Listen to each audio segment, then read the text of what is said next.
Are you ready for progress? Oh, taste and see, there's a word for you and me. Serving the uncompromising truth makes us truly free. Open your heart, your mind, your soul, he'll make you whole. Preaching with power. It's the relevant leadership strategist.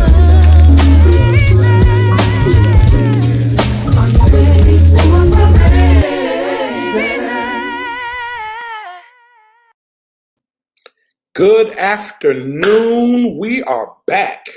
It's been a long time. We shouldn't have left you without a strong word to step to. And so we're back with no holds barred. It is Millennial Monday, Millennial Ministry and Mess. And ho, ho, ho, do we have some possible mess to deal with. So we'll see how this is going to go. And so here's what I need you to do. I need you to like and share, share and tag actually. Share and tag. I'm typing it in so that you'll know to do it. Tag someone. Like, share, and tag. And when you get here, just make sure you let me know who you are, where you're watching us from. So like it, share it, tag it. What? Like it, share it, tag it. Like it, share it, tag it. You know, like walk it, like it, talk. Okay. Like it, share it, tag it. Like it. It's just what I am. I'm sorry, guys. All right. So like it, share it, tag somebody because it's going to be good. We're going to talk about is it supposed to be rap or WAP? Are we talking RAP? Are we talking WAP? Yeah, it's going to be trouble. I already feel trouble. I feel trouble creeping up my bootleg. So I want you to grab somebody and link them into this conversation because I believe it is a conversation that must be had. Now, those of you who don't know me, where you been? My name is R. Christopher Brown, the Relevant Leadership Strategist, Senior Pastor of the Sword of Truth, and presiding privilege of Kingdom Fellowship Ministries, the sole proprietor, CEO, and president of R.C. Brown Enterprises. What can this Brown do for you? And we are tickled pink. It's Mr. Brown Gravy himself, and I can't wait to begin to unravel what I think is just one of those things that we have to talk about. And I'm not afraid to talk about it, by the way. I ain't scared. I ain't ever scared. I ain't ever scared. We can talk about it. We can touch it. And I got some people I got some millennials who I don't think they're afraid to talk about it either. They can't. Most of them, all of them at this point, they're mine. So they got a little bit of boldness on them as well. We're not afraid of. We're going to touch it, but I want you to get enough people in so that we can all be enlightened in this moment. Yeah, Minister McLeod, they have changed the meaning of WAP. It is no longer what. Yeah, the meaning has been changed. So I can't even tell you what the meaning is right now. I'm gonna have to let you look that up for right now. Look it up under the Black Ebonics kind of deal, because I can't even say what it is. I feel embarrassed when I wrote it. When I wrote the topic, I was blushing. I thought, oh my God, can I say that? Whatever. But again, I think that is something that needs to be touched and broached, and we're gonna touch it tonight. All right. So like, share, tag. Like, share, tag. Let me bring up my guest tonight so that we can all kind of jump in on this this topic and give our thoughts and see where it goes. My wife is sitting right close to me, so if you end up hearing somebody but not seeing their face, she's sitting right to my right, your left. So she might chime in here or there as well with this particular topic. Did you share it yet? Hopefully you shared it. I see a whole lot of people tagging. Thank you for tagging. Let's speak to a few folk. Lisa Burgess, thank you. Thank you for tagging someone. Tawana McCoy, thank you. All the way from Fayetteville. Love you, girl. This title, though. Cooper, pray my strength in the Lord. You know your pastor crazy. Christy Deaver, thank you for tagging people. Who else? Latasha Ford, thank you for tagging people. No, it's not worship and praise. Yes, it's not worship and praise. That's what it should be, but it's not worship and praise. It is not worship and praise. They're speaking to you, baby, on the side. You ain't even in it. They said, "Hey, beautiful." Right there. It just popped up. All right. Thank you, Pastor Burt. Pastor Burt Wright has shared it. And by the way, guys, on Thursday, Pastor Burt Wright he and his wife and 2 other members, they have a show called What About the Next? You want to watch that show, man. It is so inspiring. Last week, they had a 17, 18-year-old business owner who's killing it up there in the Jersey area. So you want to be a part of that. All right. Okay. So first up, we have our dynamic duo. As a matter of fact, tonight is filled with duos. We got one duo, one married couple, and then another married couple. One of our other panelists, they had mouth surgery, so she can't talk. At least I don't think she can. So she won't be able to be with us. And another one, I think, has a business meeting, so he won't be able. But I think the 4 of us can handle this pretty well. So let's bring up the Pankies. The Pankies. Hey, Pankies. We got them again, although they got the same color on. So they didn't do the same shirt, but they stuck with the same color scheme, green. So introduce yourself and tell us a little bit about yourself. Hi, everyone. My name is Delana, and I am the owner of Lavish Lane, also the author of Tears of a Woman, and a member of the greatest church that I know of, and it's the Sort of Truth. Woo-hoo. All right. Well, I'm Chris Panky. I'm a minister, songwriter, and I love the Lord, and that's important. That's the only thing that's important. See, you got a little bit of old school on you. That's what the old school say. I love the Lord, huh? And then you got to quicken after that, though. So you got to add. There it is. See, millennials quicken. We have just proved it that the millennials got a quicken on them. All right. Our next group is the Majettes. And as soon as they stop moving that camera in the back office, I'll bring them to the front because they're making me dizzy. So I know they're going to make y'all dizzy if I bring I would do it just on purpose now. All right. To Randy and Jasmine, how are you? Introduce yourself and tell us a little bit about yourself. No, you go ahead first. I'm Randolph Majette III. I cut hair, do tattoos. I attend the Sort of Truth. That's about it. I am Jasmine Majette. We're both graduates of South Carolina State University, criminal justice majors. I currently work for the Department of Corrections as a chaplain and as a business manager. Hoping to change that because my goal is to be an advocate for juvenile justice and to be a not sure if I want to be a public defender or if I want to be a DA for family court. Yeah, probably a public defender. I'm sure that fits you very well. It fits you very well. Now, if you guys got your TV on, you can't be watching TV and having a discussion at the same That's time. my baby. This Isaiah, he got the Oh, move him. okay. Well, tell the baby you got to go to the other room. In Jesus' name. I can't. Pray my script. Now, y'all know I'm crazy. Okay, here we go. So, Cheryl Williams wants to know she didn't want to know. She just said because she, like me, thought the exact same thing. Worship and praise was what WAP meant. At least that's what I thought too. I am so glad that I did not use it until someone actually gave me what it really meant. And there's been some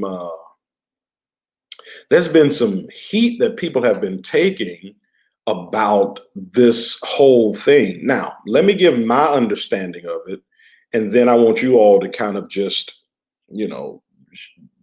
chime in with your thoughts and how you've seen it. And so, from what I understand, a said artist who is known to have some pretty explicit lyrics, and I'm only saying a said artist because I don't want to whatever. So a said artist, and in this particular artist's song, she uses these letters WAP, but she literally says the whole thing out. And it's now been grabbed by many people as an anthem, from what I've heard, for liberated women. That this is a woman's liberated way of expressing their sexuality however they'd like to express it. And so help me if I'm missing a point in there, and then give me your thoughts with just that whole thought about this being the new women's liberation banner that everybody, well, not everybody, but I guess whichever woman wants to be liberated in that degree walks underneath. This is their calling card. Talk to me about that.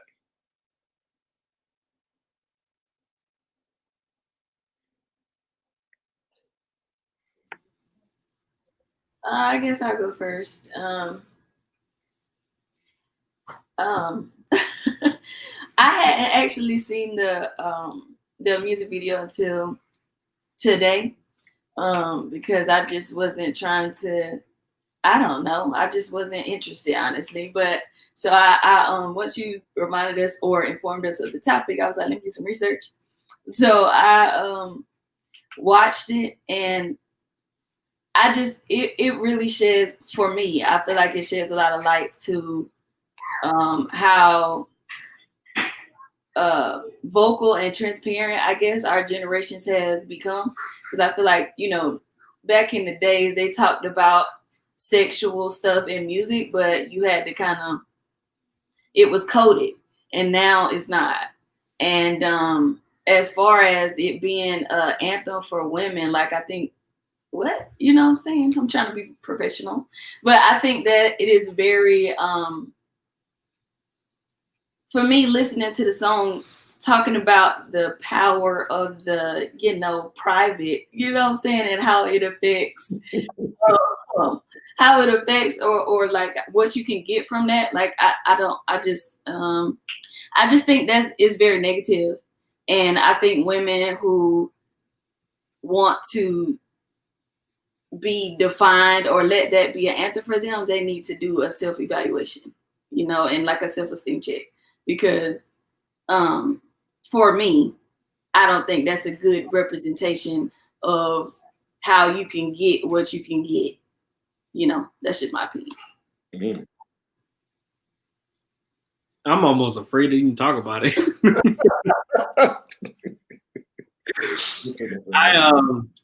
I just think that it is, honestly,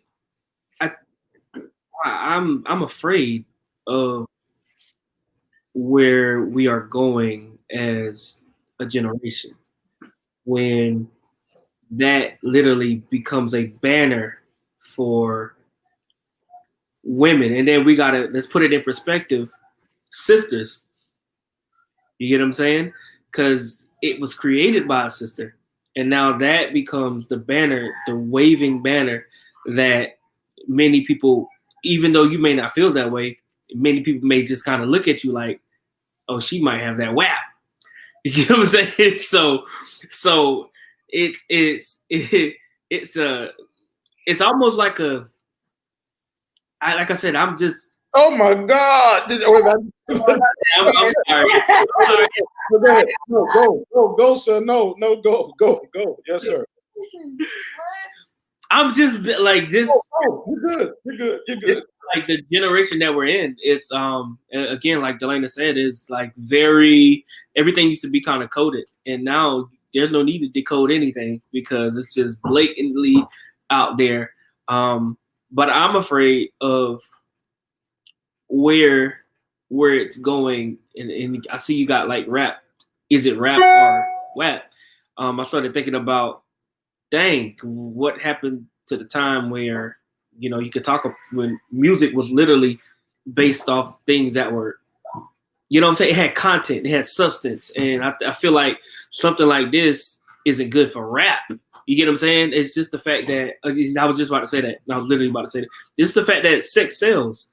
And so anytime you talk about it, it's because it perpetuated, you know what I'm saying? And it's, everybody want to talk about it. I mean, you think about the movies, you think about TV shows, you think about all of these different things. As long as you got some kind of controversy in it and sex, it moves. So I feel like maybe from a marketing standpoint, it's probably good for her, but from a moral standpoint, it's a detriment to women all over, because now that becomes the banner to which most men that doesn't have the mature mind kind of look at women as. You get what I'm saying? If they're not mature enough, that's what they're gonna see. Yep. All right, the Jets, pop in there. First. I'm almost scared. You want me to go first? Man, ain't no telling what you gonna. If Chris said what he said, what you. But go ahead, sir. No, go ahead. For me, it's kind of like what Delana said. You know, it's setting a bad example for women, and you know, women need to understand that we are not just body parts, and not just one in particular body part that is, you know, to say that's powerful. No, we're more than that. We have minds that are creative. We have minds that are powerful. Minds that are innovative. We have spirits that are innovative. Spirits that are creative. Spirits that are powerful. And so, women need to understand that that is not the only part of you, and that should be not even that. That part should be held sacred for something later. It shouldn't be something that you use as a tool to gain what you want, but you should gain who you are as a whole person to get wherever it is that you want and where you need to go, and whatever God has purpose for you. So women need to change their mindset to using sex or their private parts as a tool to get anything, whether it be a relationship, whether it be financial gain, whether it be a job, whatever may have you. That's not it. You don't use that to gain. That's sacred. You should hold it for a sacred place, and you should use who you are as a person and remind yourself as a woman that you're beautiful and that you, as God said, you are fearfully and wonderfully made. My take on it is basically, I've been saying this for years. It's like women want to be respected so bad, but y'all don't give us a chance to respect y'all. And what I mean by that is, a man will address a woman based off of her appearance. So if you come outside with your pants only your crotch, your behind hanging out, he's gonna feel like that you look at yourself as some type of hoochie. You know what I'm saying? So if you don't promote your beauty and brains, but you promote your body, he's gonna go after your body. He's not even concerned with what it is that you think about. He's not concerned with goals and different things that you have set in your life. He's going after your body because that's what you are putting out over everything else. So we'll never know if you're an intelligent person. We just gonna know, like, you got a big butt. Like, what's up? Like bro said, you might got that whack. Like, what's up? Like, that's all we want to know, because that's what you're showing to me. You know, every time I say that, I'm like, I like. It almost feel like, you know, what's Mufasa? Ooh, I mean, I'm like, ooh, Jesus Christ, Almighty God, get out. But I mean, I get it, and I know that this is the lingo and the language of a generation. And to be fair, and certainly, I think, kind of pin a couple of points that was out there. I think Kiana made it, as well as Buffy, and that is, this didn't just start. Okay, it didn't just start. That it's kind of been a slow moving train towards levels of expression that should never have been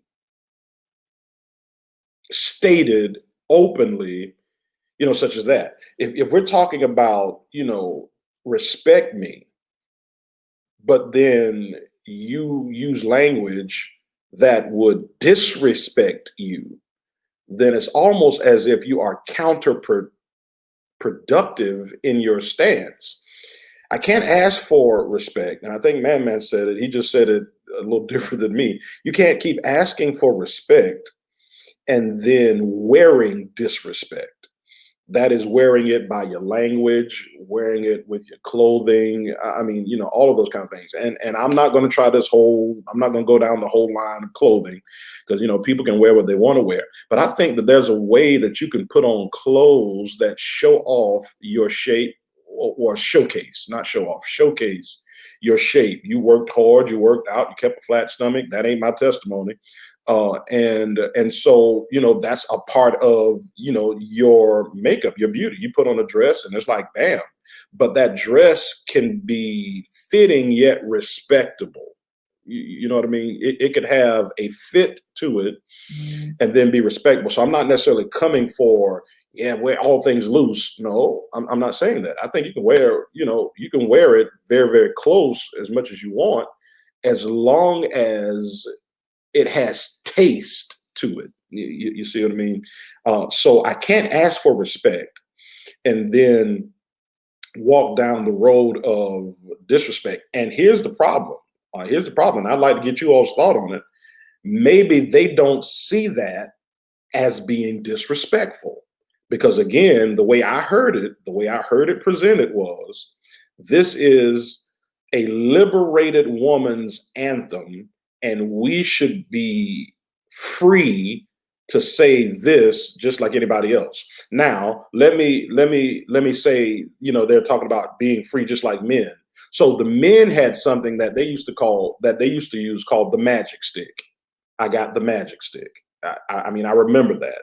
I remember that. And so they could talk about their, as Delana said, private parts in that regard. And so the women feel like, well, if you can say that, then we can say, I got that, right? And so it kind of matches.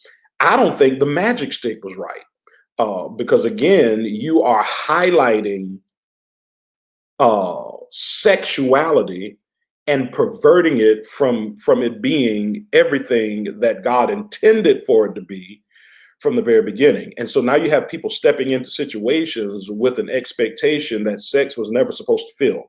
But for you guys, what do you think about that statement that they just don't see it as disrespectful?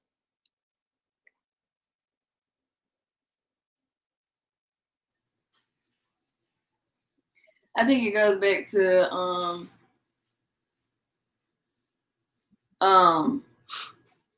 how people were raised and the values and morals that were taught in the household. I think some people were raised in homes to where it wasn't 2-parent homes, or the mama wasn't that much around to be able to instill those type of values that's needed to cause women or little girls to be able to respect themselves. And sometimes things that they saw became their normal, or what they deemed as their standard. And I think not having one made people believe that it's okay. And then the rewards that were happened, or the rewards that were received, or gifts that were received based on the level of standard that some women had, I think that began to make them believe that it was proper or it was correct. And I believe that's where the confusion came. Yeah. You know what? I think one of the things about our generation is typically we look for an example instead of look to be an example, and we end up acting out. And this goes back to what Delana was saying about not having that standard, that moral guideline, but end up acting out what we see on TV. And so that looks okay because it's perpetuated and it's seen all the time on TV. And if you don't have that father or that mother. And that I feel like this is what our generation needs more than anything. We need fathers and we need mothers that hold us to a standard and literally keeps us there. And we have to, at some point just be accountable to that mother or that father, because without having that standard, we would oftentimes we're sheep. Not we're like sheep. We are sheep, but we're going scripture wise. We are sheep, and so as sheeple, sometimes if we don't do what the shepherd says, we just tend to stray, and it's not that we don't want, we want to. It's just that we're sheep, and if we see something go a certain way, and if it looks good, our attention span automatically connects with that, and we begin to drift off. And I'm kind of going on sidebar, but that's what I mean. When you have those people to instill that standard in you, you start looking at it like, what?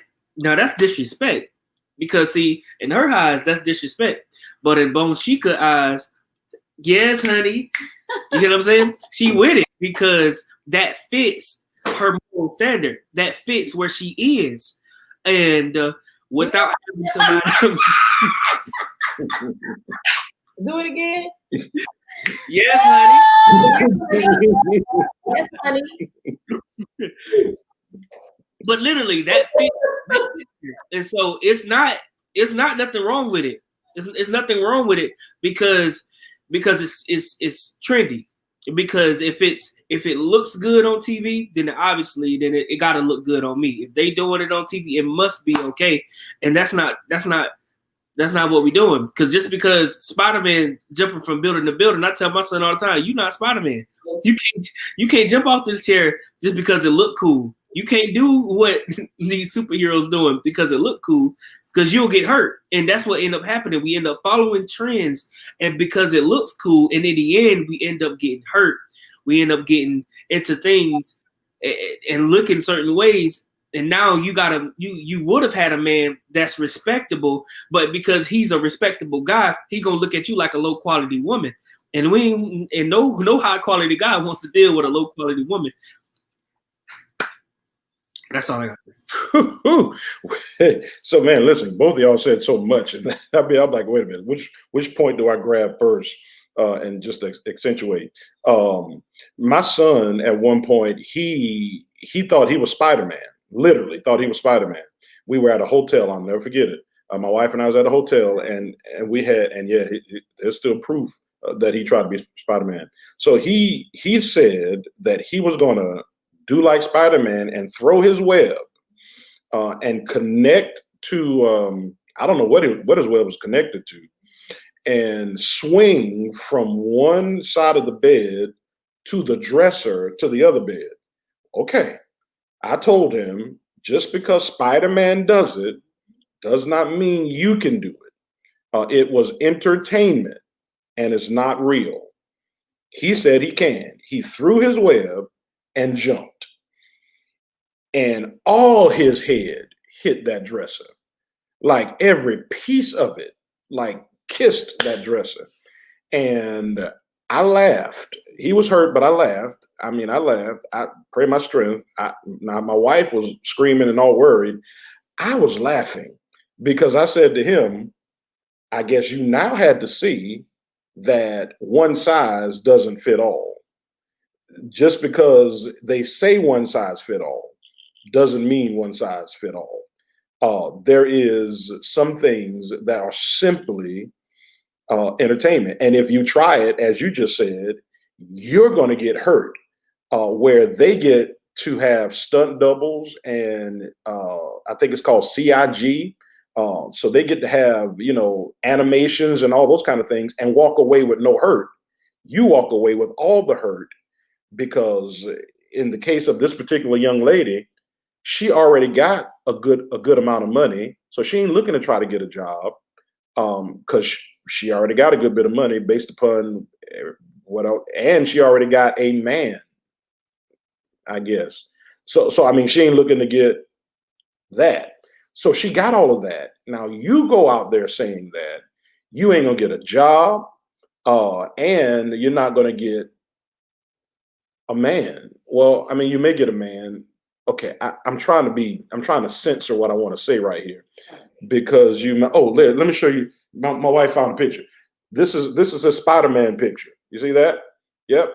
That was years ago when he was Spider-Man and jumped off the desk and bam, right in the kisser. So yeah, you may not get a man. You're gonna get something that has two legs, two arms, the genitalia that means male, and a head or whatever.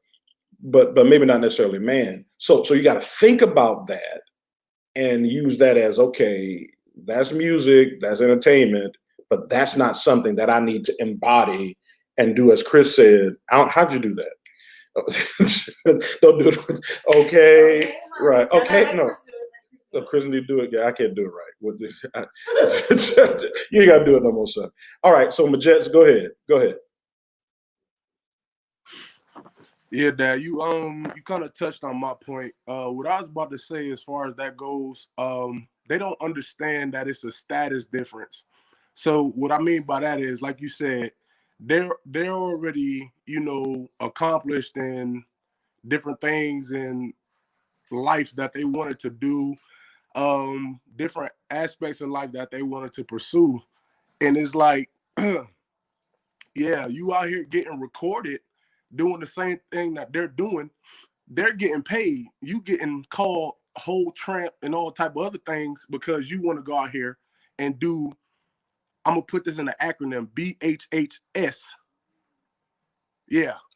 I think some people should know what that means, but I can't say that. But yeah. Yeah, I don't know that. It's go back to the Yes Honey. It's the Yes Honey type Okay. stuff. You feel me? Like you out here doing that, and you got dudes. We out here. All right. You think you gonna get a man? We gonna give you what you asking for, and all you asking for is what?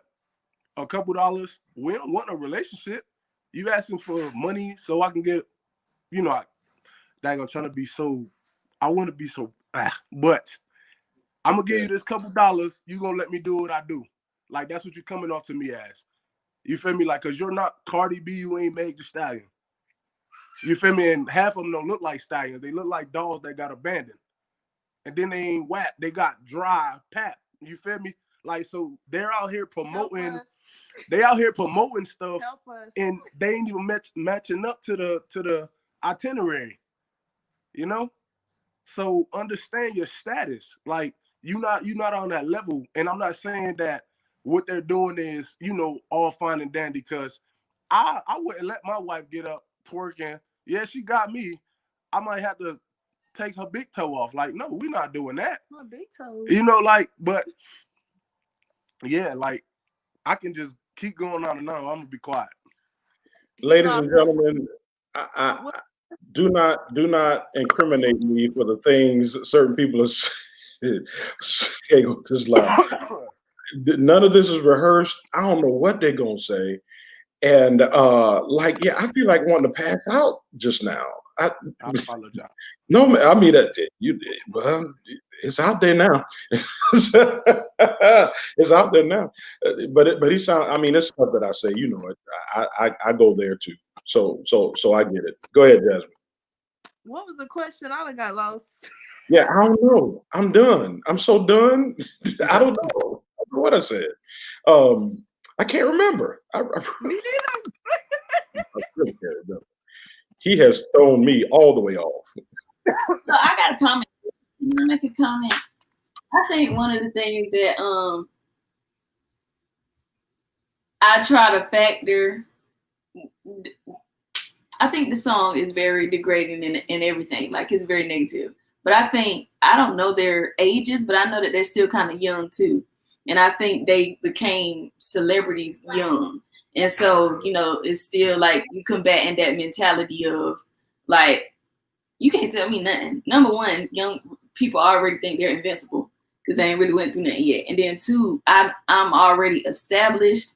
Like, I'm in that entertainment world. So I think celebrities, they have to, young celebrities, they haven't matured yet and they don't understand the amount of influence that they can have on a generation. And I don't know. It just made me think about like they don't really realize. Like, I feel like later on in life they're gonna regret this song.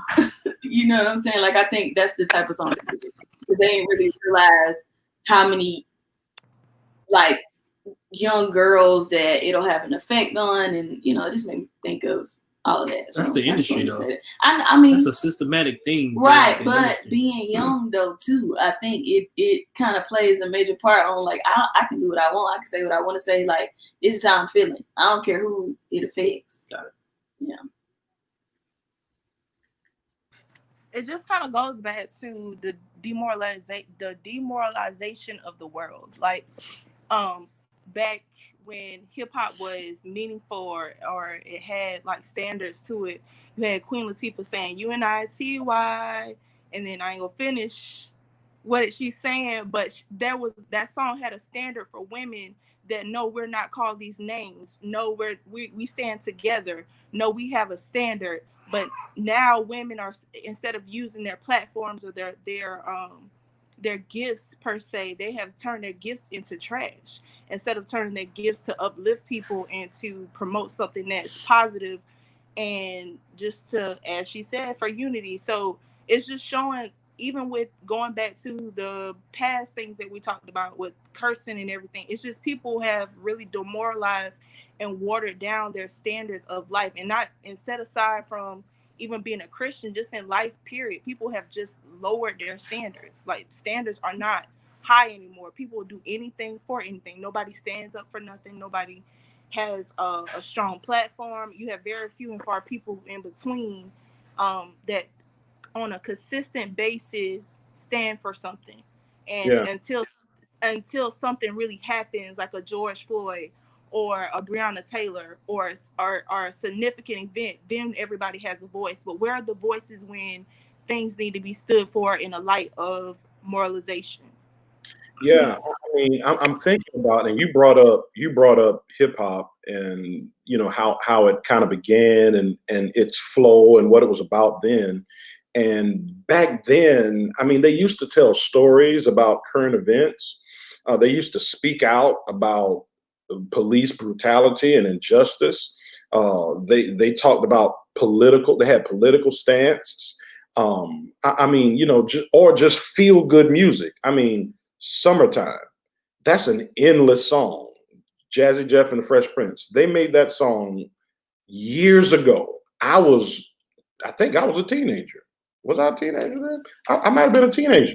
And people, they play that song now. It's still relevant because it's talking about feel good, things that kind of happen, you know, in the summer, telling a story, you know, those kind of things. Nothing along the lines of, you know, I've already said plenty of times, I've had this conversation so much with my daughter. We do it a lot with the college. By the way, we're coming back, college folk, tomorrow at 12 noon, college, COVID, and Christianity. But we kind of went back and forth with our college group about music. And I mean, you know, today's music is like, I'm going to cut your kids open and eat their liver and shoot up the house with 86 bullets and then rape your people and rape them in the ear. I mean, what? You gonna do what? Wait a minute, what? And then it's I mean, so it's almost like a seance. So then the music has just totally shifted and totally changed, and there is no message. So because Black people really didn't have a strong voice, the music was our way to give a message. I'm thinking about Arrested Development. I am everyday people. I mean, you know, what's the girl name? I forget her name. When she made the song That Thing, right? And then she literally told girls, hey, wait a minute now. It's about that thing, that Lauryn Hill, that thing, that thing. I mean, so you had these little plays and just different ways of saying, hey, no, this is good. This is how life should be. And even if there was some negative music, because there was, I mean, I can't say that we didn't. We had some. Doom doom doom doom doom doom doom doom doom doom doom doom doom doom doom doom. Baby got, you know, and back, right? And so, I mean, that was it. I like big butts, right? Well, whatever. And so all of that was rolling as well. I mean, we had some stuff. We had the Chronic, we had all of that. But it wasn't dominant. The other music was more dominant than that. And so, which one of y'all mentioned twerking? I don't know which one of y'all mentioned it. Yeah, Randolph Majet the third mentioned it. Had to be him. But at any rate, I don't know if people know this though, and maybe this will help so that you'll get what we continue to perpetuate. So whenever slave owners were attempting to sell the women, what the slave owner would do, Lord, and I almost feel like crying just thinking about it though. What the slave owner would do was make the black woman shake her behind in front of an audience so that they could up the price to purchase that particular black woman to take back to the plantation to do whatever they wanted to do with them. That's what they did. Now, they didn't call it twerking back then, but it was a quick jerking of the behind to make it move quick. And according to how well it moved, determined how much that slave owner was going to get for that woman. And so from that, it trickles down into even an animalistic type deal. So some animals, the way they let their other male counterparts know that they are ready to mate for children is they shake their bottom. They shake their back parts. And the male animal understands from the shaking of the back parts that this person, the girl, is fertile and ready to receive him for children. So you got all of these different dynamics coming into place. And here we go, grabbing it, saying, all right, twerk girl. I've seen videos on Facebook and different places where they got babies doing this and they're laughing at it. I'm like, oh, that's so cute. And I'm mortified. I'm thinking, what's she twerking? A pamper with doo-doo in it? I mean, what? What's she shaking? Baby powder? I mean, come on now. I mean, no. So we have to kind of come to some understanding of there is a systemic issue that's happening that's destroying the moral fiber of our world, and even more specifically, the moral fiber of us, the African Americans. Because I mean, you got, and I promise I'm not trying to be racist or anything like that, but you got our Caucasian brothers and sisters who are line dancing, and we out there trying to see how far we can drop it and hump a floor and vibrate our behinds, or shake your front parts to show how big your whatever is, that you probably exaggerated by adding extra socks or a banana or a cucumber, whatever. So then we're trying to do all of that instead of just realizing that we are breaking up the moral fiber of our whole being. I want to make one mention of other thing, and then I'll give you all kind of final thought. And that is, I think it was Kiana said, so what about the men? I don't think that men should be off the hook.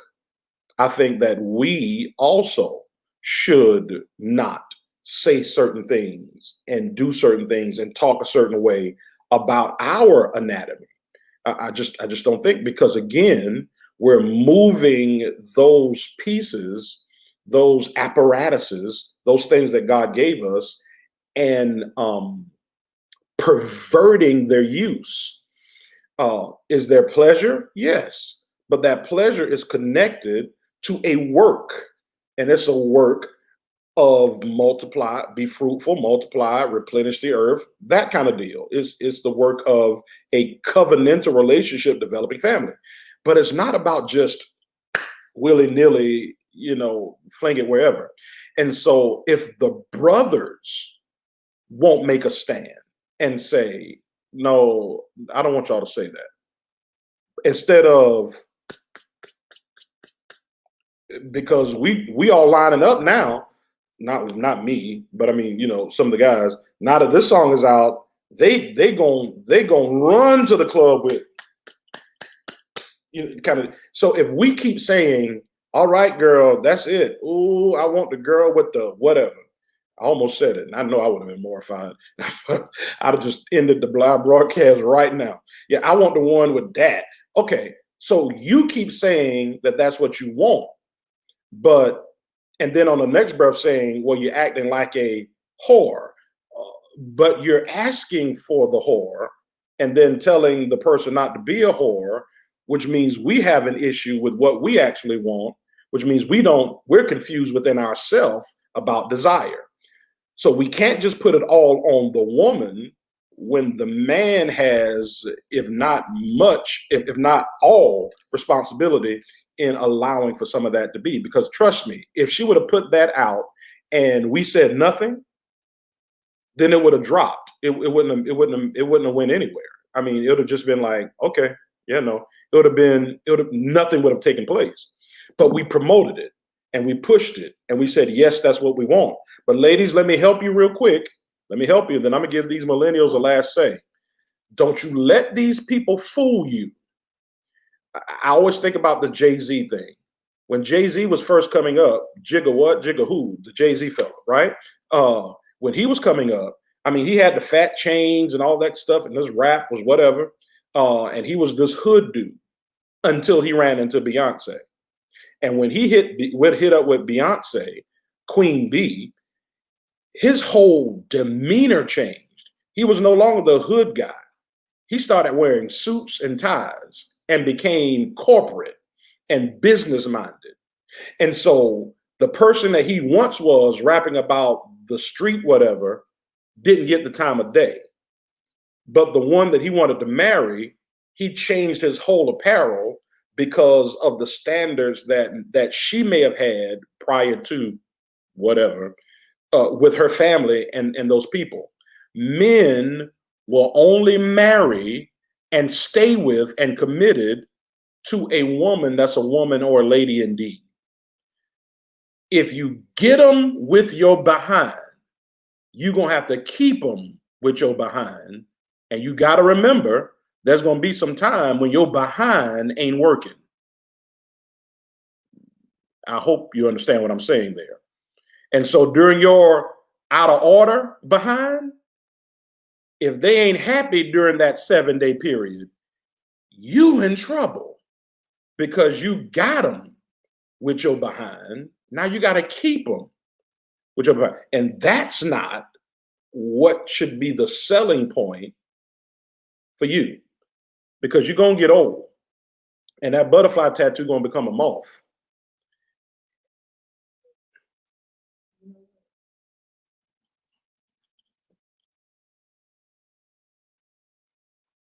That skin gonna get saggy. I mean, it just is. This is what happens. It's just what happens. It's gonna droop. You ain't gotta get fat, but the skin's still gonna droop. So then who's gonna stay with you when sex isn't the driving point? You see? I want somebody that's gonna be, Heavy D said it, I want somebody to love me for me. But that's an old school rap, by the way.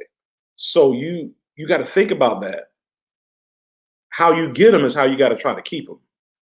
And if you got them with sex, you got to keep them with sex.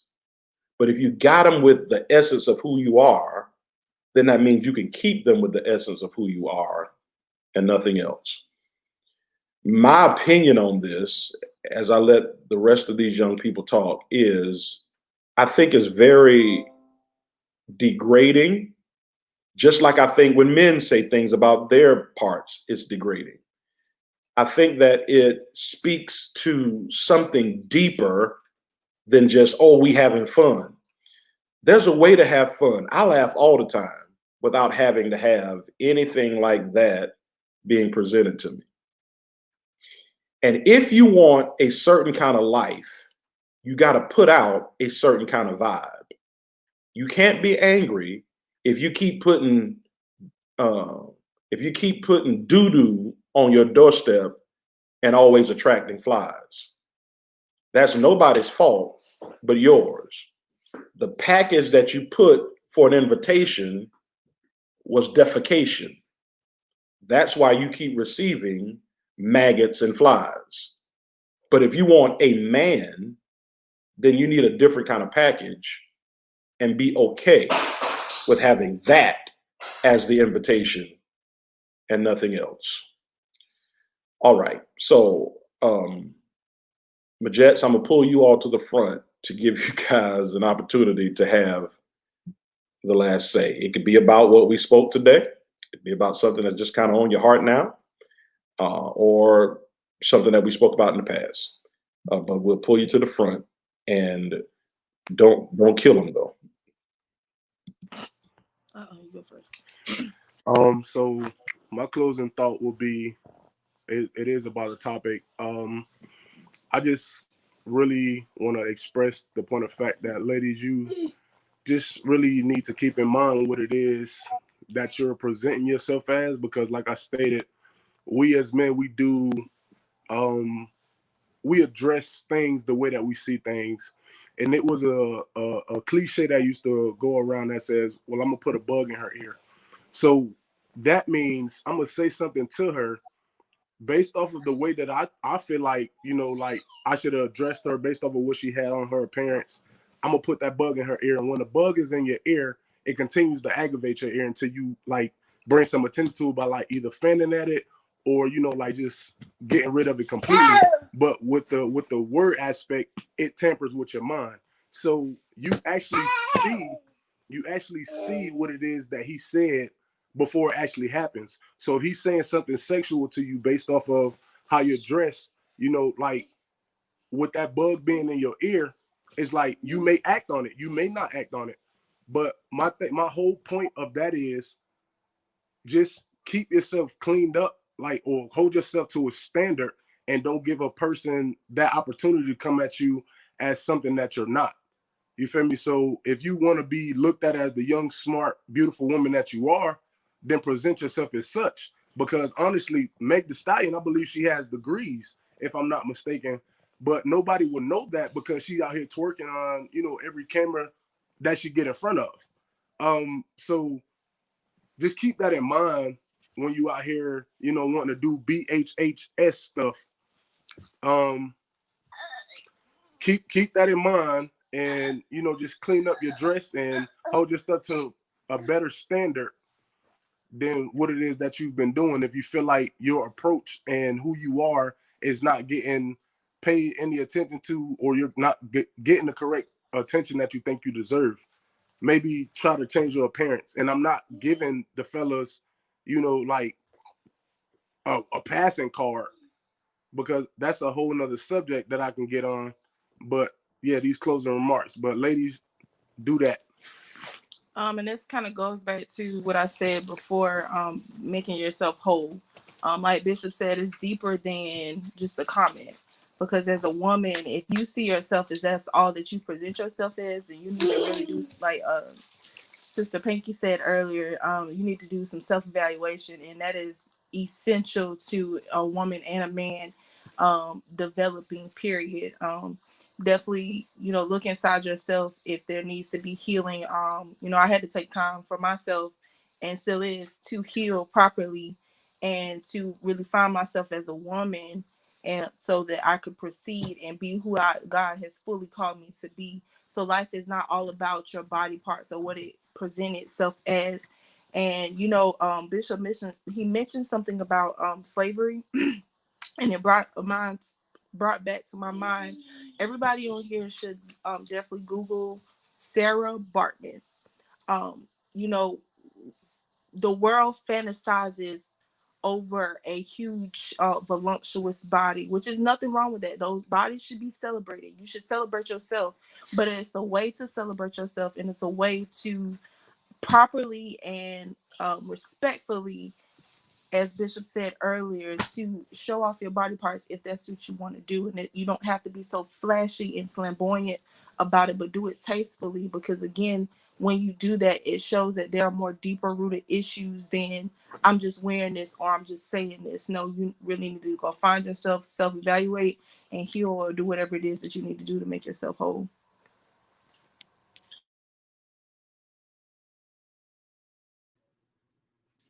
Hello, everyone. So I guess I'm going to reiterate some of the things that we have been talking about today.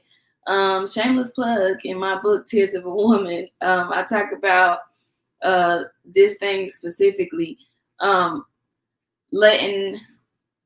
entitled the chapter Beauty, and because it used to be something that I struggle with. And because if you let it, society can shape and help change the perception of what you deem as beautiful. But you have to come up with your own definition. And once you have that definition, you got to be intentional about not letting outside sources and things and people, celebrities, change that.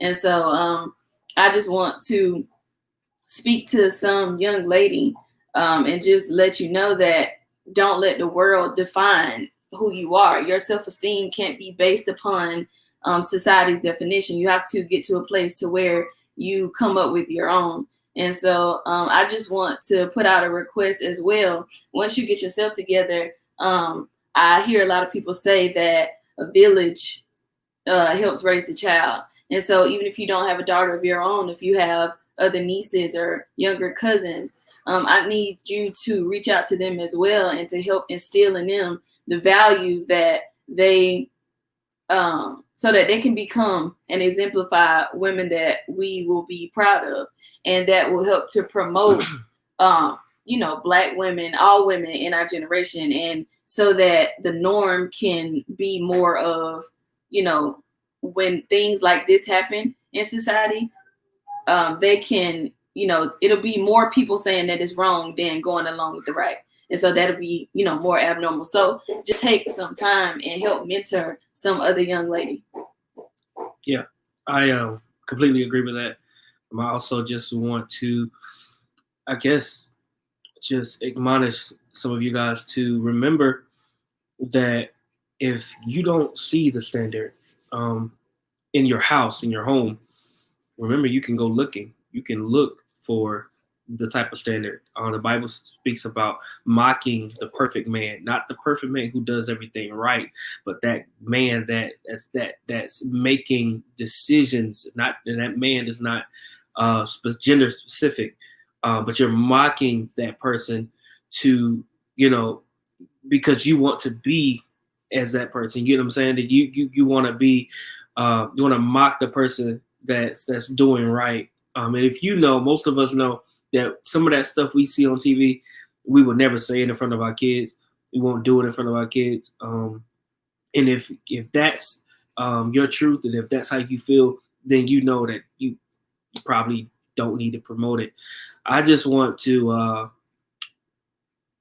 I guess I kind of just want to just say that I'm afraid, I'm afraid that our kids, that if we're saying this now, what will our kids be saying? So instead of us looking for the example, some of us, we are millennials. We're called to be the example. Create a song that's so full of substance that it begins to change the direction of the music industry. Because I do believe that it's systematic, but I also believe that we can bring back value in music with certain things that we promote and say. Back then, those type of music, that uplifting, that love type of music, that was what everybody wanted to hear. But in the day and age that we are in now, we got to begin to recreate the new norm, because where we're heading is scary. And I just believe that there is somebody watching right now who has the ability to write a song that won't just talk about the body part, but to talk about the mind. Because let me tell you something about us men. There is nothing that is more attractive to us than a woman with a beautiful mind. You can have the best body that you can have all of that, but a woman that has a beautiful mind, not only is she good to herself, but she's a benefit to us. The Bible speaks about when a man finds a wife, that he obtaineth favor. It's not because of his own fruition. It's not because of anything he's done or anything he's capable of. But there is something specifically about a woman that can help you, build you, shape you.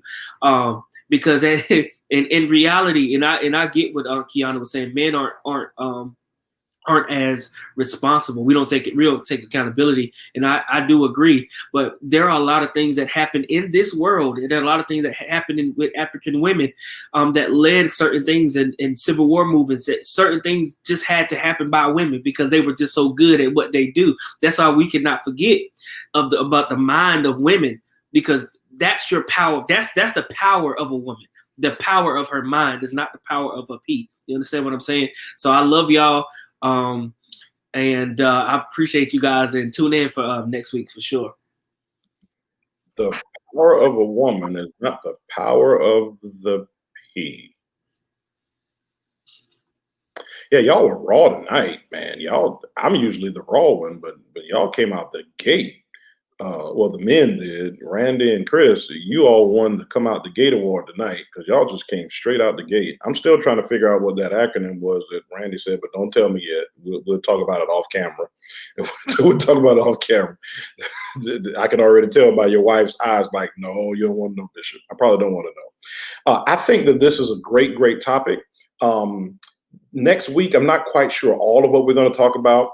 But there is one point that I want to talk about, and it's something that Delana said that I thought that is so interesting, and I've always wanted to know about it. When the difficulty that beautiful women have with beauty. So we look at you and say, yeah, you're like beautiful, but the one that we're calling beautiful doesn't feel beautiful. So we're going to kind of search that whole topic about beauty. What does it mean? What does it look like? What does it feel like? What does it sound like? So that we can unlock maybe some people so that they're not locked into the only thing that they have that's significant is their sexual body parts, when that is not it at all. As Chris said, the mind of a woman is a beautiful thing. And I'm glad I married a very strong-minded woman. Now, I don't want to, sometimes you can be a little bit too strong, and just every now and then it can just be a little bit too much scrimp, okay? But I know you hear me, baby. But at any rate, I'm glad that her mind captured me just as much as a beauty. And so, ladies and gentlemen, tonight I think was beautiful. Share this video some more. Replay it for some people who need to hear this. Don't let them just go around saying stuff and then not at least get another opinion about it and the things that we kind of see in the viewpoint. Now, are we dogging anybody? No. At least I tried not to. Are we trying to put people down? No. At least I'm trying not to. We're at least attempting to make you aware of something that you may be drinking that's poison. And if you call that putting you down, then I'm going to keep putting you down every chance I get, because I want to at least let you know that it's poison. So if you drink it, then you're drinking it because you want the poison to kill you, not because you didn't know it was poison. So on behalf of Randy and Jasmine, Chris and Delana, I am R. Christopher Brown, the third relevant leadership strategist, senior pastor of Sword of Truth, and the presiding prelate of Kingdom Fellowship of Ministries, the president, CEO, and sole proprietor of R.C. Brown Enterprises. What can this Brown do for you? A leadership and relationship consulting firm.